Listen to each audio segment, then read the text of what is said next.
This is embarrassing for the Republican Party. It's embarrassing for the nation. And we need to look at one another and solve the problem. Right now, Republicans are still scrambling to find a new Speaker of the House. It has been 20 days and counting since Representative Kevin McCarthy was kicked out as Speaker, and Representative Jim Jordan of Ohio exited the race on Friday after 3 failed bids. Here is a list of Republicans who have thrown their hats into the political ring.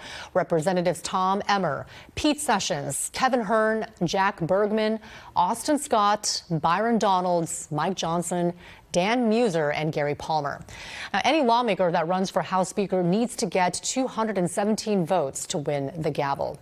Joining us now to discuss all of this is Washington Representative Marilyn Strickland. The House of Representatives, by the way, Congresswoman, we can just start off right here. The House of Representatives is basically at a standstill until a new speaker is confirmed. What has this process been like? I mean, there's so many eyes on this, and what can we expect to see happening this week? It's unbelievable that in October of the 118th Congress that we do not have a Speaker of the House, which basically means we have a branch of government that is not functioning. As you mentioned earlier, Kevin McCarthy lasted about 8.5 months. There were other candidates one of whom withdrew his name, Steve Scalise, and then last Friday, Jim Jordan lost after 3 rounds of voting. So they have 9 new candidates. They are going to go through a process of trying to find one that they can bring to the House floor for a full vote. But I think it's very sad because, number one, this undermines the institution of the House of Representatives. And number two, we have so many big issues in front of us. We have to make sure that government stays open. We have allies in Ukraine and Israel who need our help. We need to make sure that we are doing the people's business, and not having a speaker keeps us from doing that. We just named the whole list of the 9 new representatives who are putting their hats in the ring. Do any of them, one of them, stand out to you as someone who even has remotely a chance to making the speakership? You know, it's going to be hard for me to predict what that caucus will do. I mean, what this tells you more than anything is that they are so divided and so dysfunctional, they cannot even among themselves come up with 217 votes. And there are 221 of them in that caucus. In the meantime, Hakeem Jeffries, who is the Democratic leader, has offered since day one when this started, even when Kevin McCarthy's job was at stake, if we can find a bipartisan way to work together and find a working coalition, we can move this country forward. And there are some things that we want. We have a bipartisan working coalition.